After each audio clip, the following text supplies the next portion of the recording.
You're listening to a Cult Talk Network podcast. Hello and welcome to the Cult of Campbell versus Ash versus the Evil Dead. I'm Eric. I'm Ian. And today we're going to be talking about episode 2 of Ash versus the Evil Dead, entitled Bait. It was directed by Michael J. Bassett. Reading my own handwriting is difficult sometimes. And this one was written by Dominic, I believe it's pronounced Dierks. Dominic Dierks. Please correct me in the comments. I'm sure that I got that wrong. And without any further ado, let's get groovy. Grab your boomstick and fire up the Delta. It's time for ACTION.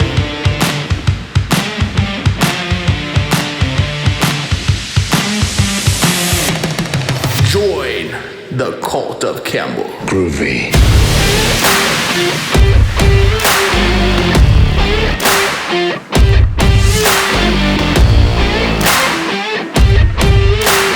And if you're lucky a little later, I'll let you play with my boomstick. So, this is my second time watching the show through. I've seen it once and I haven't watched it since, even though it was pretty good. Right. I just haven't gone back. definitely has rewatch value. Oh, yeah. You were saving it. You were saving it for this. Of course, yeah, Yes. yeah. I knew this was going to happen someday. From all the way back. Yeah, so we pick up pretty much where the last episode, exactly where the last episode left off. That's It was right. Carnage in Ash's trailer. Now we get a nice close look of poor Vivian. Everybody's covered in blood. Yeah. And Kelly is worried about her parents because her mom came back. That's and they're like, her mom's with her dad now, and they're like, well, your dad's in trouble.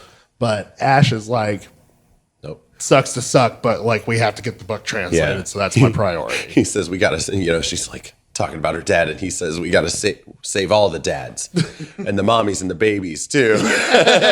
It's great. I love the way he talks. I know. It's so They give weird. him the best lines. But so Kelly grabs Pablo's motorcycle, right? Yes. And she takes off with it, and Ash is like, well, bummer. And then Pablo's like, dude, she has the book. So Ash is like, what? yeah. Oh, he's pissed. Yeah. So now they have to go get the book from Kelly's probably doomed parents. Right. And we get, we did see, there was a little sequence of tension when Ash went outside, where his boss was Deadeye and he was creeping around outside. And that was a good shot. That shot reminded me of like the first movie again, like they and I don't know what it was about it. It had that almost like old timey sort of horror vibe to it because his mouth was wide open, but he wasn't making a sound. Yeah, the camera was yeah. kind of close and following him. It did feel, this show's good about having kind of old school feeling horror moments, Right. really throwing back to the Evil Dead's like movies. Yeah. But yeah, so they get in the car, take off. Ash told Pablo to wipe his shoes before he got it. Even though he's just they're drenched in blood. Which, to be fair, they did get cleaned up. They're but no longer covered in blood. Yeah. And then the boss, I think his name was Roper, he just appears in the back seat and starts attacking. There's a pretty well done little like action sequence. Yes. Like with them struggling and fighting in the car, and then the classic dragging the trailer is just swerving all over the road. They're dodging other cars. Pablo was fucking hilarious. Like the whole. Oh my gosh. He asked before the fight started. He asked Ash for advice on fighting. Oh, And Ash told him, like, once you get hit in the face, you'll know exactly what It you need all to lines do. up. Yeah, it all lines up. And then one of the best lines is the Deadite just fucking pegs Pablo directly in the face, and he just looks stunned. And he's like, Mr. Ash, I know you said that once I got hit in the face, I would know what to do, but I just got hit in the face, and I don't know what to do. This episode was very funny. It was.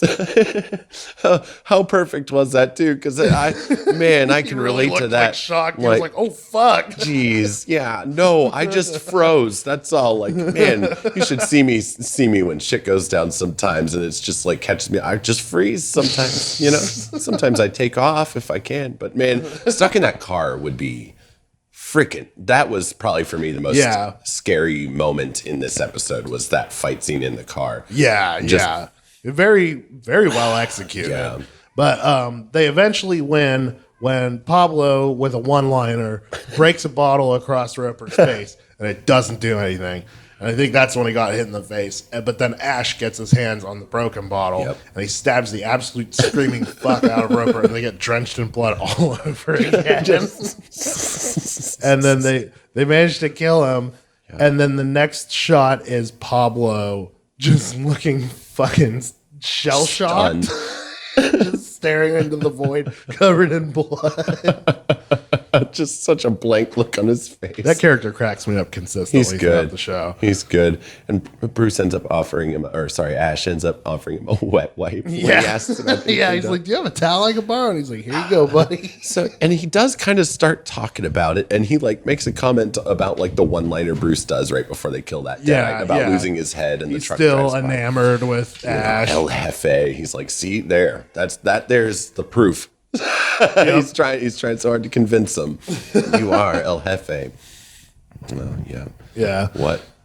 So they get to Kelly's parents' house, and Ash is like, "Shit could have already hit the fan, so we gotta go in swinging." Yeah. He busts the door down, screaming with the chainsaw running. Pablo has his bottle. They're both absolutely drenched in blood again. Completely covered in blood. And then they're just having like a nice sit down. It's just Kelly and her parents having a nice, Just in the living room. calm, yeah. Everything's Like, normal, everything's totally clean. fine. Which they recovered that situation pretty spectacularly. They did. They told a pretty good story. Yeah, they completely ignore why he has a drawn shotgun and a running chainsaw hand. And he's like, "Well, we're covered in blood because we hit a deer, and then when I tried to pull it out of the grill, it exploded." And I had to cut it up with my chainsaw arm. Yeah, And they bought it. They're just like, yeah, okay, that works. Well, their daughter was backing them up, like, but she's also like, what the fuck? Guys, no, it's fine. You can go. yeah. And they get invited for dinner. Yep, they get invited for dinner by Kelly's mom. So they go back out to the trailer to clean up. Yeah. And then Ash is not buying it, man. he's not having any of it. He's like, Can't they're fool for Ash. sure Deadites, and he's been demanding the book the whole time. And right here, when they go back to the trailer, we find out the book is still in the trailer because Pablo took it. That's right. And he was like, "Well, you weren't going to help Kelly and her parents unless you thought they had the book. So I did what I thought I had to do." Yeah. Which is true. Yep. Ash was not planning on helping them at all. He was like, "All right, sucks. Yeah, see you that guys sucks. later. You'll probably be dead." And then they go back in. They sit down at the dinner table, and Ash is just fucking interrogating her mom. Like, still has not broken. No. And Pablo's convinced now. He's Yeah. convinced. Pablo thinks that she's real, and it's just like because they offered up this explanation that like after the car wreck, she had amnesia and didn't know who she was, so she was in like a mental facility for years, and that's why they thought she was dead. Or It's only because the 6 months or something that she's been gone, I think. Or, Or however long- sorry, I however couldn't long remember it's how been. long. Yeah. Sure. Well, yeah, so she's been in a mental institution with amnesia, and that's why they thought she was dead because she wasn't like around. Yep. And everyone's buying that story. Yep, everyone's buying it except for Ash. He's not having any of it. So he keeps interrogating her, and she keeps kind of dodging it. At one point, she takes a bite of food, and there's like blood leaking out of her mouth. Yeah. That's another part that was really funny. He looks at Pablo and kind of nods his head, Like, "Look, are you seeing this, shit?" man? But he's not. Nobody's saying it except Ash. And then he finally is like, "All right, what are you waiting for? I know you want a piece of this," in front of everybody. And it's just so awkward. I kept waiting. I was like, I remember the first time I watched this, I was like, "Yup, here we fucking go." Like every time he said something, I'm like, this Deadite's about to just fucking throw him across the room. And then he said that, and I'm like, here we go. And then nothing happened. And then he ends up just socking her in the fucking face. and knocking her to the floor, and everybody gets up and is like, Ash, what the hell? And she still laying on the ground. And then I remember that time I was like, oh fuck, what if she fucking isn't a Deadite?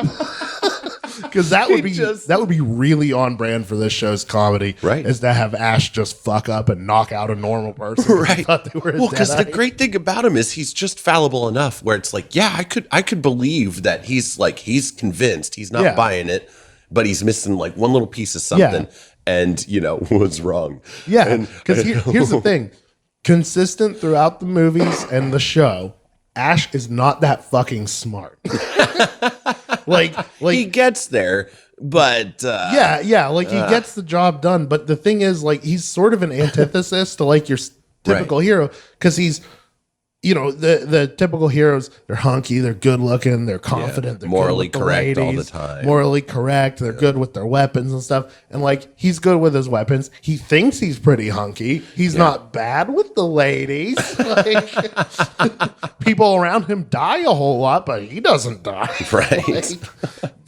He is consistently just not the smartest person. And sometimes his fuck ups really fuck everything up for other people. Like in the first episode, everything started because he was trying to impress a woman and read from the Necronomicon. I mean, basically, I'm assuming like the whole series is because he was just trying to get laid and was too high to think it through. He got stoned and was horny, and then that's why everything's happening. So he knocked her out, and again, first time I watched this, I really was like, "Oh fuck, maybe she really like, oh no." Like I thought at that point the dad was gonna pop up and be like, "Guess what, bitch?" Like, it was me the whole time. Right, you're right. But then she finally reveals herself as a Deadite. She kills poor Papa by doing the Joker pencil trick with a fork through his eye. Oh, yep. And he says some line along the lines of like, oh, thank God, I was starting to feel like an asshole. Yeah. It's like I was about to feel like a real dick or something like that. So the mom, there's a big brawl. I don't remember a whole lot of the details, but like they get separated from is it Kelly, right? Yeah, Kelly goes to like her childhood room. Yeah, and then her mom appears in there.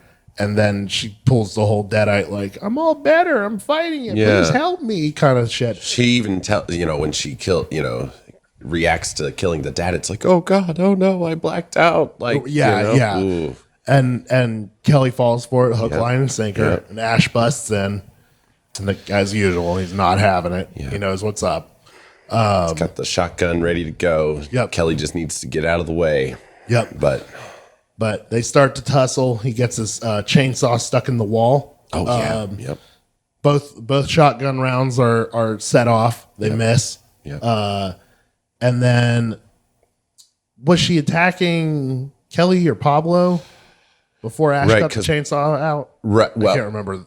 So she's attacking someone. Oh, yeah. No, I think it was both of them, just in the chaos of that room. Yeah. And they both kind of end up like in the closet. And she's got, this was a big moment for Pablo. That's right. With the knife, he comes in and stabs her in the head. Yep. And then she turns around and she's totally fine. He's like, oh, fuck.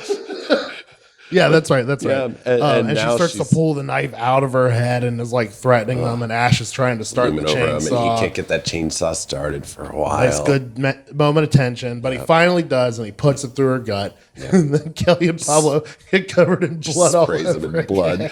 And then mom falls to her knees, and he grabs her hair and he hacks off her head and continues spraying more blood onto them. More and more blood. He ends up spotless. That saw is slinging it all at them. That's what I love the best about that part. And they're screaming and just. I just love that Pablo kept getting covered in blood. I know. That's such a good gag. It is. Jeez. People just get drenched in it in this. Oh, yeah. We haven't even gotten to the half of it yet. But so we got mom. We defeated mom. Mom's dead. Dad's dead. That sucks. But they bury them outside. Yep. Ash slams some crosses into the ground, and he says, I'm not a grief counselor, but I've had to kill and bury loved ones before. Yep. He offers her a flask. She expresses her hatred for the evil that did this and takes a sip. Pablo, always wanting to be included, says that he also hates the evil and grabs the flask and takes a sip. Yep. And Bruce goes, that was my takeaway too. Like, yeah, that I was hate my him too. takeaway Yep, too. yep, that's exactly where I was. So everyone's in. So they're like, you know, you should help us with this. If you really hate the evil, help us get this book translated so we can like put the lid on it once and for all. She agrees. Yes. And then she points out that her parents are Jewish. And Ash's only response is to be like, boy, you could have told me that before I made those dumb crosses. Which is such like a that's very in character for Ash, just to be like, well, fuck, why the fuck didn't you say? Damn. That's exactly what I was thinking too. Like, why didn't you say anything to him? She's like, man. Yeah. Oh, and then there's I don't remember her name, but there's some plot stuff with the cop character. So there is, Yeah. yes. So after Ash takes off, and this is earlier in the episode, that's right. She's on the trail. She shows up. She gets a description of the guy. You know, the neighbor. Some exposition from the neighbors that hated him. Yeah, nosy asshole neighbors. She sees a cop sketch of his face, which honestly, like, they got the chin right, but I think that looks more like Arnold Schwarzenegger. Yeah, just like it does, which is, you know, their chins are quite similar. Those strong chins. They're handsome men. Yeah, and so we know that Fisher's on the trail. Yeah, because I was wondering how they were going to tie her in. In the last episode, she had a totally separate. Yeah, there were the bodies of like the people that died in the last episode that they bailed when they took off with the trailer. Right. So she sees this. She finds a business card for the book place that they're trying to take the Necronomicon. Which is how she ends up there. Yeah, so at the end of the episode, she's at like the bookstore they're going to. She beat him to the bookstore. Yep. So, and that sets us up for episode 3, which I haven't watched yet. Sorry. Yep, I misunderstood you. No, you're right. It's okay. 3 is the next number. 3. Numbers are hard sometimes. It's okay. I understand. I can get up to about 10. Me too. Right. Oh, look at us. You're so smart. Let's talk about Patreon. Do you like our weekly content here on Cult of Campbell? Then visit our Patreon at CultTalkNet. For only $5 a month, you can join our Groovy tier, which includes early access to all Cult Talk Net episodes, full-length audio watch-alongs, and access to our private Facebook group. I'm sorry, sir. No one will be seated after the doors are closed. It helps maintain the illusion. Or for only $10 a month, you can join our certified Groovy tier, which includes all the perks of the Groovy tier, plus a monthly bonus episode and early access to our early recorded beta episodes. For the month of May, our bonus episode for you is the 1978's Within the Woods, a short film starring Bruce Campbell and the progenitor of the Evil Dead. And the only place to find out whether that's groovy or not groovy is Patreon at CultTalkNet and help support the podcast. Now, back to the show. Yo, she-bitch. Let's go. So now it's time to talk about the quality of Campbell. Indeed. And this is a little different from the Cult of Campbell, where we give it a groovy or not groovy. We give it a rating best out of 5. Mm-hmm. Today I'm going to do it 5 out of 5 moms, Deadite moms. 5 out of 5 Deadite moms. That's what. Well, that's how I'm going to rate it. That's going to be my 5 out of 5. Yeah. So what do you think? What do you think about the quality of Campbell in this episode, Ian? Boy, this show's really fucking funny. Like, and it's not just the big over the top gags with people getting covered in blood. Like, a lot of the lines and line deliveries are just really fucking funny. Yeah. Like, probably my favorite moment was after Pablo got fucking knocked in the head. And he said, "You said I would know what to do after I got hit, but I just got hit and I don't know what to do." That was such a good. That was good. Yeah. Highly relatable too. Yeah. And as for the quality of Campbell himself, it's very high throughout the show. Like, he clearly understands that character very well. Like, Ash definitely thinks much more highly of himself than he probably deserves. Right. He thinks he's more of a badass. He thinks his little quips of wisdom are helping people, but it's actually just kind of dismissive. Like, oh, there's wisdom in him though, but it is very like it's not bad, but he definitely thinks it's better than it is. Yeah. Yes, he does. He definitely thinks that like what he's saying is much more useful than it is, and it usually ends up being like accidentally applicable because he's very lucky. That's a good point. Always very lucky. Yeah, but with that Bruce bottle Campbell, and- but Bruce Campbell has a very good understanding of what makes Ash. I think. Yeah, Like absolutely. he's a badass, but he's more badass in his head. I Yeah. guess is the best way to put it. Yes, he's a little more badass in his head. He just Yeah. believes in himself so much Yeah. more. What was your favorite Campbell moment in this episode? My favorite Campbell moment was definitely the one-liner after he socked the mom in the face. Because again, like I said, the first time I watched this, I was like, "Holy fuck!" Like if they actually end up revealing that this woman was like had amnesia and was actually just like finally reunited with her family, that would be hilarious. But then she was the Deadite, and I was like, okay. Yeah. But then they kind of recovered the hilarity of the situation with him. Boy, I'm glad you're dead. I started to feel like a real dick. That was so good. That was probably my favorite Campbell moment. Mine, dang. That's probably one of the best moments in the whole episode. Yeah. Was just all that doubt kind of playing out. But I think my favorite moment is when he's stabbing his boss's Deadite in the car over and over again. He's just got that. There's just more and more blood. stabbing and stabbing and stabbing. He's getting showered. Every time you think it's enough, it just cuts and he just keeps going. There's more blood. And then once everything's done, he's back in the driver's seat and driving. And like we said, Pablo's got that Just that 1,000-yard stare. yes, but Ash is just more like, whew, okay. Well, that was a close one, huh? Like that kind of, yeah. Yeah. But Bob was just like, holy fuck. Now, what stood out to me about that dinner scene, though, was, they started going to those Dutch angles and stuff. Yeah. And I kind of realized, like, Bruce has a really good dynamic with the camera itself. Like, he's got a lot of good chemistry with other actors in a lot of the work that we've seen him do. Yeah. But with that camera itself, like if you get in front of a camera, you kind of know, like it's hard to you have to act like someone's there. You know what I mean? That's why we do these podcasts together, because we like each other and we just need, people to interact with and stuff. But he makes... Sure, I guess you do. I do. But he's playing off of that camera so well. I noticed it with those Dutch angles and stuff. And just there's some sort of, like, he's not looking at it. He's not breaking that fourth wall, but he's including us. And he's just got this awareness that I'm starting to see. It's subtle and it's hard for me to put my finger on, but...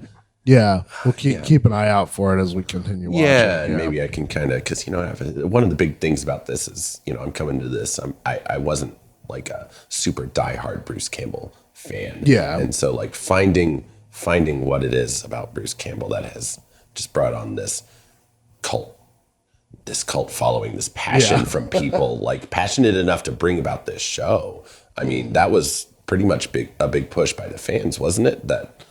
I think so. Yeah, I'm pretty sure.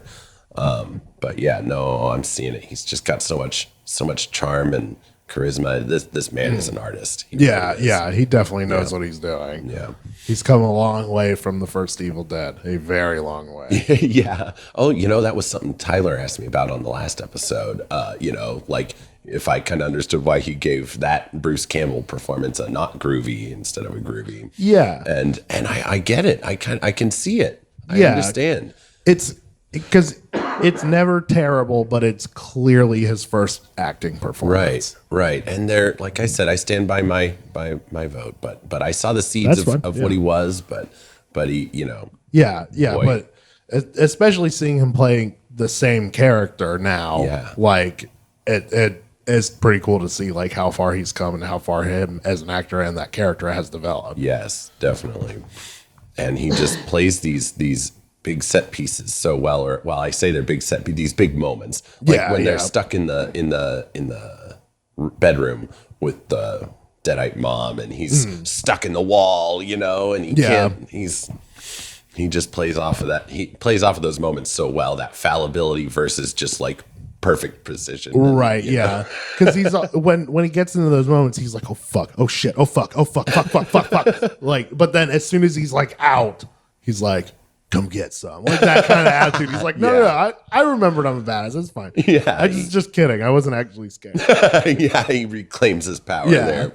And his one-liners are kind of like that too, where it's like sometimes it's like that was fucking clever, and sometimes it's like what? Right? Yeah. Which again, that's just a great understanding of the character. It's like he nails it sometimes, but they don't show when he hits; they show when he misses too. Right. Like literally and figuratively. Yes.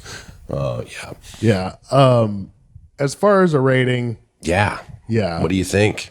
I mean, I'm gonna give this 5 dangerous camper chases out of 5. 5 dangerous camper chases out of 5. Couldn't think of a good one, so That is a good one. But like, the production value on the show is very good. The character writing is very good, and it's just all around really fucking funny. Like it's definitely, it gets pretty genuinely creepy when it is creepy. Oh yeah. And I noticed all this stuff with like the cop side plot is being played very straight.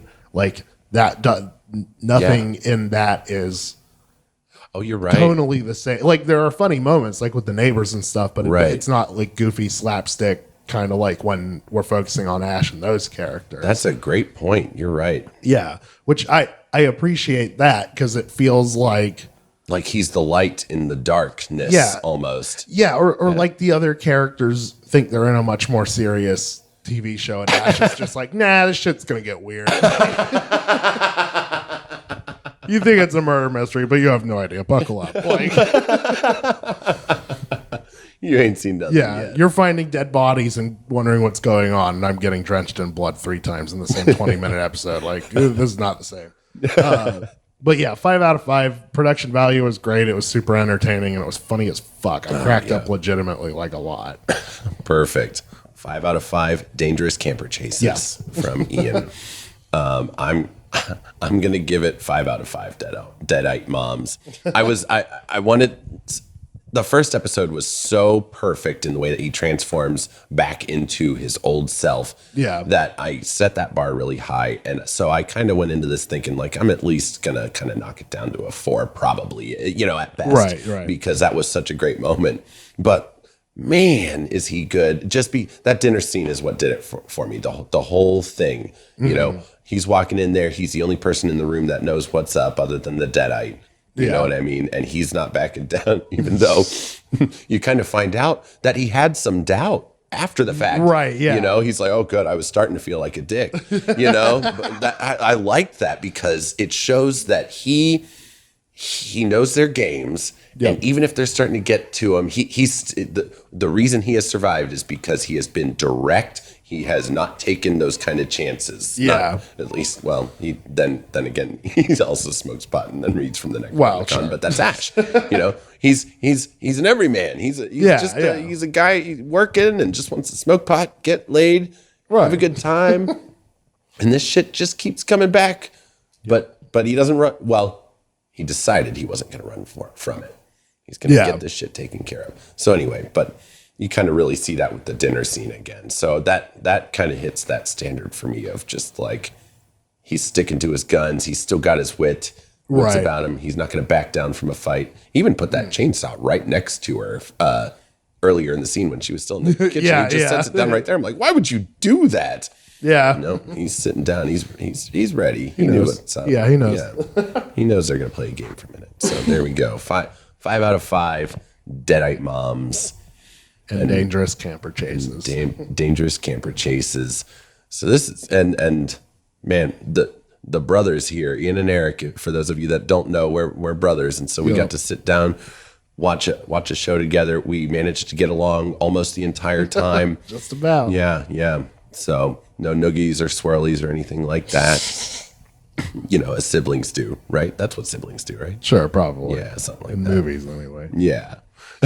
So, absolutely let us know what you think of the episode today. I want to hear about it at Cult Talk Net on Patreon, Instagram, YouTube, at Cult Talk Net. At Cult Talk Net. And give us your 5 out of 5. Yep. Fuck you, Eric. We couldn't get along the whole time. Man, we you were ruined almost it. there. All right. Fine. On that note, everyone, stay groovy. Stay groovy. Never fuck with the king.